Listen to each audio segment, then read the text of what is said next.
Argiaren podcastak.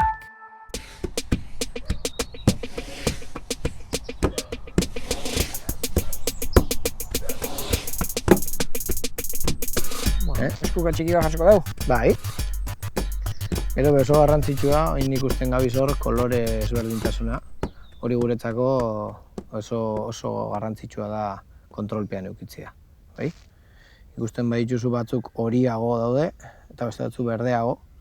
Hori da, heldutze prozesu naturalean nola horitzea dan lehenengo pausua. Bai, berdetik horira. Gero bertatik gorrira pasako da, eta gorritik beltzera. Eta momentu bakoitzean olio ezberdinak egiteko aukera daukagu. Eta hurrengo fasea gorria izango litzake? Bai, berdetik horira eta horitik gorrira. Eta gorritik beltzera. Hori da arronisan faseak. Arronisa hortan ere berezia da. Egonarria, lurrari entzuten dion saioa.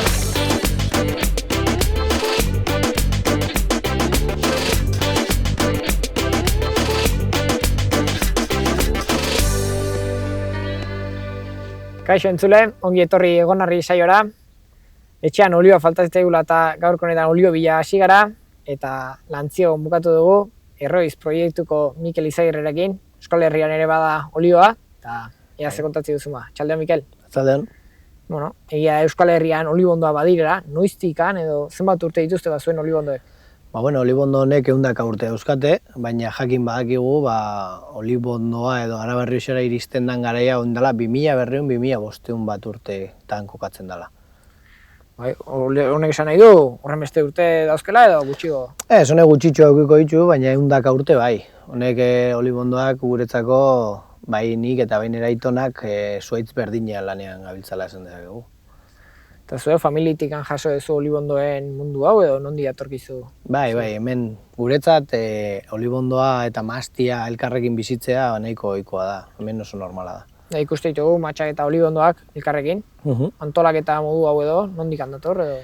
Bueno, bai, erromatarra estiloa edo esaten da, gero eta gutxio geratzen dira, hori begia da, azkenean oin bertan ja mahasti landatzen danean, mahasti landatzen da, eta olibadi landatzen danean, olibadik. Baina tradizionalean, modu tradizionalean edo biak bateratzen zian lursail berean. Mahastiak erdi aldeko zonaldea hartzen zeban eta olibodiz inguratzen zen. Olibondoak badu munduan zehar toki ezberdinak, zuek ere, familian, baduzu, toki ezberdinetan. Egu olibondoa moduan, Mediterraneatik onaino iritsi gara, ez? Erdoan, mahastea Marrokozen jaiotakoa da, gero bertara bizitzera etorritakoa, eta baian eta bai hemen olibadiarekin topatu zen, hasi que... Hane bai? Hane bai. Hane bere inguruan eta badago, badira olibadiak. Jakintzabiak elkartuta, momentu honetan. Bai, bizitza proiektu berean. Bai. Bueno, ikuste hemen atzen olibondoa daukela, oliboten antolaketa edo nola dago gutxera banatuta. Bueno, kasu honetan modu tradizionalean gaudenez, ikusten duzu, nahiko distantzia handia lagatzen zen, zuhaitzen artean, beti zuhaitza handiak bilatzen. Oin igual pixkat espazio txikiagoa lagatzen da, eta zuhaitzak sortzen daben kopa edo, arrama kopurua edo beste modu batetan. Kopa gainkaldeko arkoa? Hori, gainaldean edo lagatzen diren arrama kopuruak, eta zabalera, zuhaitzen zabalera eta markatzen dabenak. 100 edo centenarioetan, 100 urte dituzten zuhaitz hauetan zabalagoa dira, eta oin gaztetxoetan edo landaketa modu modernagoetan edo pixkate txikiagoa lagatzen dira eta intentsitate gehiago edo zuhaitz gehiago jartzen dira eta bestearen gandik gertuago. Baina, modu tradizionalean metro asko, zuhaitz handia bilatzen ziren eta gero jasotzeko modu eroso bat, beti oliba edo kanpo kaldera begira. Sustraiak gero asko sustratu ditu edo? Berez mahastiaren kontra ibiltzen da, mahastiak beti barruntzitzen da, sustraiekin, eta olibondoa gainaldean geratzen da, eta ez dago asko sartzen, itzen dago asko zabaldu. Asko zabaldu? Bai, lurrezko. Beraz hemen segituan egiko nituzke sustraiak? Bai. Asko zabaldu beltze. Horiek danak ikusten dianak sustraiak izan dakoa dira, gertatzen dena, bertan lurra galtzearen eraginak, ekaitzak eta honek biztan utzitakoa dira, baina honek bere garaian sustraiak izan dagoa dira. Beraz, altu gongo zen lurra, noski? Hori da. Hori, indala 100 urte, imaginau, lurra oin dauena, baina altua. Ura alturan. Euskal Herrian badira eta izan dira olibondoak, noiztik dira Euskal Herrian olibondoak edo noiztik datoz? Bueno, olibondoa berez, gudakigula 2000-2005 urte da ona iritsi ziala, Feniziarren eskutik. Bai, Feniziarrak badakigu, hor Ebro ibaiaren amaiera hortan edo, oin Katalunia aldea dan hortan kokaturi zerela, eta Ebro ibaia erabiltzen zutela autopista modura, berez aroraino iristeko, oin baino bai zabalagoa omen zan, eta orduan errez nabegatzen zuten onaino. Eta Feniziarrentzat, beraien zonaldetik eta olibondoa oso garrantzitsua zen, eta asko landatzen zuten, joaten zian leku horrietan. Beraz, ona modu horretara iritsi zen, eta gero bertakoek eta jarraitu dute olibondoa zaintzen, onaino iritsi arte, gaur eguneraino. Olibondoak iritsi, zure iritsi zara honea, nolatan iritsi zinen mauna?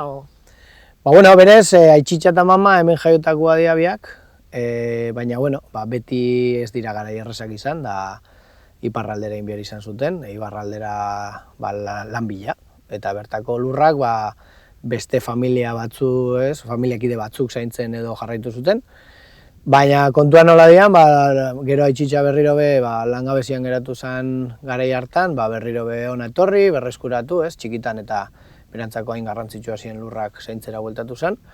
Eta gutxi gora bera, garai hartan iritsi ginen bain eta hainean naia mundura, eta orduan guretzako oso modu naturalean edo izan da bai maztian, olibondotan, eta beste hemen dauden beste fruita mota batzuetan lan egitea. Aipatu duzu zure gurasoak ez zira nekazariak, zuia nekazaritzan instalatu da zaude? Bai, hori da, erdibidean salto bat egon da, eta oin bai anaia eta ni nekazaria gara berriz, baina berez aitxitxa eta mama gandik jasotako erentzia bat izan da. Poz hartuko zuen haieke bai, zuek jarraitzea. Ondixa. Aipatu diazu olibondoaren antolaketa, eta zuek, zuen lana, olibondoetan nola antolatzen zuen, erosio aipatu duzu. Bai, hemen baiaretan lan asko itzen da, eta baiaretan lan egiteak, garai ezberdinetan modu ezberdinak, ez? Ona traktoreak eta indarra iritsi zanean, lurrari buelta ematea, eta hori abantaila handia zen, baina gero konturatu gara, abantaila horrek ere, ekaitzen aurrean eta baituela desabantailak. Orduan oin saiatzen garena da, lurra alik eta estrukturatuen mantentzen, horretarago bedarra mantentzen dugu, eta modu horretara bedarrak berak heltzen dau zuaitza. Noski horrek be, gero beste gauza batzuk ekartzen ditu, ongarriak eta beste gauza batzuetan, igual pendienteago edo pixkate... Aipatu behar da, ekologikoan zabiltzatela? Horrek lanaldian aldaketak sortu dizkizute? Bai, berez ibili bazara pixkat gainean, zuaitzaren gainean, gaixotasunen aurrean edo, igual askarrago edo jokatzeko. Baina berez egia da gure varietatea oso ondo moldatu dagoela bertako klimara, bertako errealitatera, eta orduan ez da zaila, berez da pixkatxo bat moldatzea horretik jasotako informazioa, gure, kasu honetan Aitxona monengatik jasotako informazio hori, bai moldatu behar dela pixkat oingotasunera edo orain lan egiteko nahi dugun modu honetara. Baina berez nahiko erreza eta eramangarria da. Lau pautatan nola azalduko zenuke? Bueno, zuaitzak beti ingo da uiztera, beraz kimatzea oso garrantzitsua da, haizea sartzea, eguzkia iristea. Gero olibondotan gertatzen dena da, sortzen dituen arrama berriak diala beti fruitua ekartzeko edo aproposenak, beraz zaharrak eta kentzen joan behar garela, eta mantentzen lan bat izaten da. Eta gero baita lurra, ongarriak eta gaixotasunen aurrean pixkat pendiente egon, onjuak, repiloa edo intsekturen bat, daukagor elkar bizitzan edo zailtasunen bat daukaguna berarekin, baina moldatzen gara, eta gero baita ere egia da, beti garbi mantendu behar dela. Zuaitza olibondoak, jendeak ez daki, baina olibondoak beti seto itxura edo hartzera joaten da, iztera, bera babestera, eta orduan gu mantendu behu garbi eta horrela hobeto produzitzen duelako gehien bat. Ikuste ditugu olibondoak kargatuta, laizter da oliba biltzeko garaia, azaroan. Bai, azaroan, hasi aldera. Hori behia berriztu inda, hemen beti 17. mendeko errotan lan egin da, herriko errota zarrean, eta bertan ezin zanin oliba berdeekin ekoizten diren olibak, makinariak ezin zuelako. Eta oin induguna da, hilabete hori aurreratu, oin dauzkagun teknologia gaitasunekin edo, dauzkagulako gure baritatea erabiliz goi mailako olioak egiteko aukera. Beraz, lehenengo jaso egin behar, jasotze prozesu hori, nola izaten da, jornalariak, nola... Bai, lan talde bat sortzen da, bai familiakoak eta baita kontratatukoak edo jornalariak hartzen dira. Eta lanak joaten garen da aldatzen. Bai, lehen dana eskuz jasotzen zen. Eta etxekoek, zugazkina? Etxekoek, aitona amonak, danak joaten ginean familia guztian, eta egia esan da, egun politak izaten zian. Baina, oin be legediak eta ez dago hori baimentzen, eta beraz egiten dana da modu profesionalean edo jendearekin lan egin. Eta itxen duguna da, oin egia da, jaztu igula inbeste eskuz jasotzen, sareak erabiliz jasotzen dela, eta gero vibradora batzuk, arramak edo jasotzen joateko. Modu honetara apurtxo bat askartzen da jasoketa lana. Berez ez da latxarra, ze gero ekoizteari begira, gero eta lehenago jaso eta lehenago ekoiztu, kalitateari begira hobetze bada. Lehen bideen getazela aipatu jazu, jetzi ere egiten zenutela. Bai. Jetxea da, azkenean ardeari edo behiari esni ateratzen jako mugan, arramaz arrama, nola arrastaka zeistoraino eramaten zian olibak banan arrama guztietatik pasata. Olako zuaitz handi bat, 4-5 pertsonen artean jasotzen zen, ni umetan askotan aitxona monek eta beti umia gora bidaltzen zituzten. Orduan handik ibiltzen ginen, zuaitz gainetan eta puntetan eta txorientzat izaten dian oliba horre jasotzen. Eta gero jende nagusiagoa azpitik ibiltzen zen, zuaitz azpitik eta banan dana jesten. Nire ez gaine hiloko, baina irakutsiko zeniak olibondoa jesten, guztua ikasiko nuke. Bai, guazen. Venga.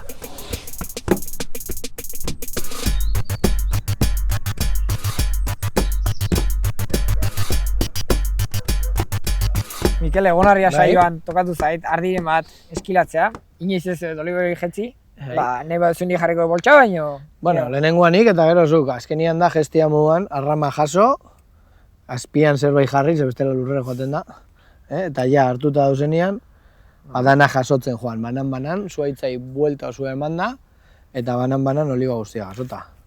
Pero aipatu duzu, gaitzen bat edo beste, hori hemen sartzen da edo? Bai, daneti dau. Badau eulia oso famatua da, baina bertan oso arazo gutxi euskau, ze klima hegoaldian baino hotzagoa da, eta orduan eulia ez da inbeste ibiltzen. Baina gero bai udaberriari begira eta dauzkagu Price, beste intsektu bat, barruan bere larba jartzen da bena, eta onjoren bat edo beste badaukagu. Baina, nahiko konbibentzia hona daukagu, elkar bizitza honean bizi gara. Esan duzu, arroniz bariedadea kolore aldaketak izaten ditula, kontatu duzua, arroniz bariedadean inguruan. Arroniz barietatea da gara Barrioxan hemen daukaguna, bertakoa da, eta Lizarraldiakin eta Errioxako iparraldeko zonalde txiki batekin be daukagu lursail hauetan, baina bertan ara Barrioxan ez dau besterik, eta bertan edo hobetoen adaptatu den barietatea da. 2000 urte hauetan beti zuaitzik indartsuena aukeratzetik sortu den barietate bat, eta oin denok hemen barietate honekin izan du lan.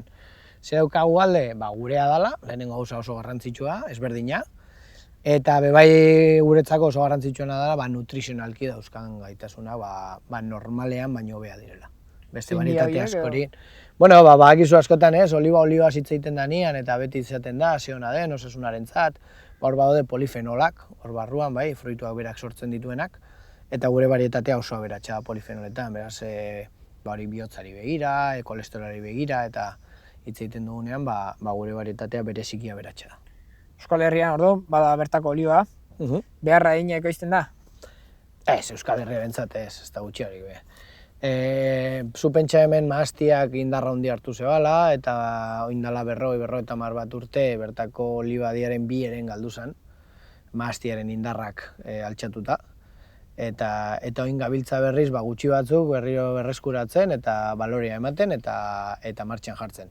Ontxe bertan Euskal Herriaren zati oso txiki bat entzateko iztu dezakegu, baina ari gara indartzen baita ere, eta lehenengo lana izango da Euskal Herriak ezagutzea. Ze ez badu ezagutzen ere ez du biderik ikiko. Mintza bide bat egiten hasi gara. Bai, gabiltza. Poliki, Jarraitu ezagun urrengo fasea ikasten. Bai. Produktu hau zabaldu alizateko, eta nahi badezu, eta zure baimenekin, errota edo tolarea ezagutzea jongo da. Oazen.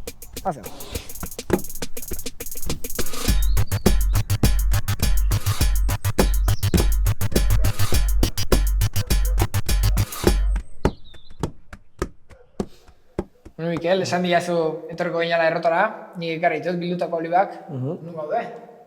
Bueno, Lantzeoko errota municipalen, hau berez publikoa da, herri osoarena.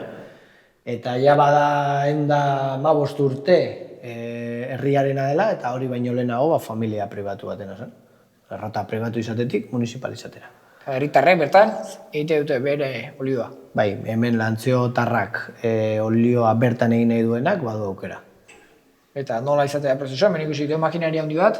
Ikusi, makinaria naiz eta oso zarra izan, ja baditzu 80 bat urte, berez zarragoa da, baina azkenengo aldaketak 80 urte egin ziala, eta berez prozesua berdina da. Osea, prozesuan hobetu duana, makinaria berriek ematen digutena, da garbitasuna eta potentzia.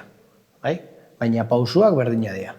Orduan, gu etorri gara gure olibekin, oliba hauek errota honentzako nahiko zeia dira ekoizteko, ondiuk berde daudelako eta nahiko azalgo gorra, horregatik hemen hasten dira berandu hau, hemen abenduan hasiera aldera edo hasten dira oliba egiten. Eta lehenengo pausua litzateke ja garbi ekartzea, eta olibaz betetzen da tolbatxo hau, eta lehenengo pausua bi harri handi hauek itxi dutena da txikitu eta pure bat bihurtu, ezur eta guzti. Bai, ezurra mundu guztiak eta ezurra txikitzen da, kentzen ibiltzea ez da, ezin da. Zizton lana da, orduan hobeto da, indarra eduki eta dana txikitu.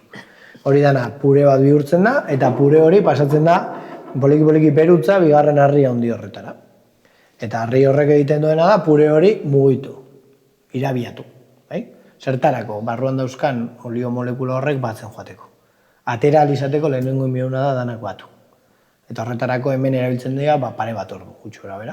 Ukitzen dira 1000 eta piku kilo, denbora guztian bueltaka, 1000 eta piku kilo oliba, txikituta, hor bueltaka, eta ja pres dauenean, orduan bai, pasatzen gara, urrengo pausura, izango litzatekela ja atera. Eta horretarako esponja bat balitzen moduan, prensan sartzen da, eta zuku guztia ateratzen dako. Beste 2 orduz. Prensaia horrek ja. Hori da. Ja hor prensatzen da, eta ja ateratzen da. Eta olio horrek ja behar duena da denbora, dekantatzeko, garbitzeko, eta hemen gutxi gora bera, errota honetan, apirila maiatza aldera azten dira olioa banatzen, herriarentzat. Bertan egoizten dana, ja ezin da saldu, da bakarrik etxean erabiltzeko, dauzkagu errota modernoan, eria moduan, horrek bai da diala aproposagoak edo ja oingo legedia edo betetzen dutenak, eta horrek bai saltzeko erabiltzen dianak, baina hau mantentzen du, gure museotxo oso maitatu modua eta jarraitzen dugu erabiltzen, urtero. Eta behin olioa ontziratu ondoren, azken ondarra biek, esan diazu, bota itea diala. Bai, berez bota baino legediak esaten diguna da gestore batek edo beste profesional batek hartu behar dituela. Eta arazo izaten da, hor negozio handia sortzen dela, eta nahi duguna izaten da horri balore bat eman, baina legedia dagoen moduan azkenean ordaindu edo oparitu beharra daukagu, eta beraiek hortik ateratako etekina handiegia direla deritzugu. Beste negozio bota bat, orduan? Bai, bigarren mailako olioak, olio hien arazoa izaten da, azkenean guk fruitutik ateratzen duen olio hori ez diogu atera 100%. Beraz, gure hondakin horrek badauka olioa barruan. Gertatzen dena dagoen olio horrek pasatzen duen denbora guztian erruz, toksikoak diren azido graso batzuk edo jasotzen dituela. Horiek oin industria modernoak refinatzen ditu, eta oliba olio moduan saltzen ditu, abizenik gabe, ez Virginia edo Virginia extra, oliba olio bakarrik jartzen duenean, da gure hondakinetatik egoera txarrean zegoen olio bat refinatu eta gero, nutrizionalki asko pobretu eta gero berriro salmentan jartzen dienean. Ikasi dugu beraz, no etorri behar deun Euskal Herriko olio bila, eta zer erosi de Euskal Herrian ekoizten den olio guztia da edo Virginia edo Virginia extra, bakarrik lehenengo erausketan egiten dalako. Eta hemen prozesu guztia ikasi dugu, baina arroniz bariadarekin, olio mota ezberdinak ateratzen dituzue. Bai, oin bai. Makinaria berriek eman digutena da berriro be sarra esan edo ohitura batzuk berriro ere martxan jartzea. Sarrak gehien bat, bai, lehen bazekitelako oliba berdeak zeuskala gaitasun honenak edo nutrizionalki aberatsenak zirenak. Gertatzen dena da momentu baten, bertako beharrak edo eraman da, eta erreztasunak baita ere, atzeratu izan jasoketa hori, eta olio berde horiek egiteari utzi, oin berriro hasi gara oliba lehenago jasotzen, eta goi mailako olio batzuk ekoizten. Makinaria berriak ematen dizkuten, indarra eta gaitasun hori esker. Teknika berriak. Zein dira bi olio desberdinak? Bai, ez, berez, varietate berdina erabiliz, baina heldutasun maila ezberdinean, bai, eta gero teknika ezberdinak, temperaturak eta hor badaude beste azalpen batzuk, horri esker bai egin ditzakegu olio mota ezberdinak. Bai, lehenengoak beti dira goi mailakoenak. Nutrizionalki aberatsenak eta saporetsuenak, aromatikoenak, eta gero ja fruitua heldutzen hasten da, eta fruitu horrek olio gehiago dauka, baina naiz eta oso ona izan, ez da lehenengoetarako kalitatea ez da inona. Eta herritar bezala, ze gomendio emango zenizkiuke olio bat aukeratzeko garaian? Niretzako oso garrantzitsua lehenengo abizena izan dezala. Bai, Virginia edo Virginia extra horrek ez nahi du, zuzenean fruitutik ateratako suku bat erosten ari garela. Horretaz aparte oso garrantzitsua da baita ere, bai varietatea, non ekoiztu dan, azkenean badaude zonalde batzuk non asko ekoizten dan, eta nahiz eta Virginiak edo Virginiak extrak izan, ja oso heldutan ateratakoa dira, beraz nutrizionalki asko zire pobreagoa dianak. Ni gomendatzen dut Euskal Herriari, Euskal Herriko olioa kontsumitzeko, bertan oso gutxi ekoizten dalako, baina ekoizten dana oso ona dalako orokorrean. Guk entzun dugu, baina beste entzun gai edukitzeko, ze aukera dituzte, o? Bai, dauzkagu aukera ezberdinak, guk adibidez, bai olibadia, bai errota zaharra, gero berria, eta gero dastatzeko eta aukera be ematen dugu. Eta uste dugu oso interesgarria dela, ze naiz eta gertu bizi, askotan oso ez ezaguna da iparraldean bizi zaten euskaldunontzat, bertako kultura zatitxo hau, eta ze garrantzitsua da guretzat, eta zeinen barneratua daukagun hemen. Orduan, etorri eta guk erakutsiko dizugu, erroiz.eus. Eskerrik asko, Miguel, plazer handia izan da, eta zuri entzule, animatu bertara etortzera, eta egin bisita bat merezi duta, eta egia.eus, eta bizigaratzea.eusen, euko ze entzun gai.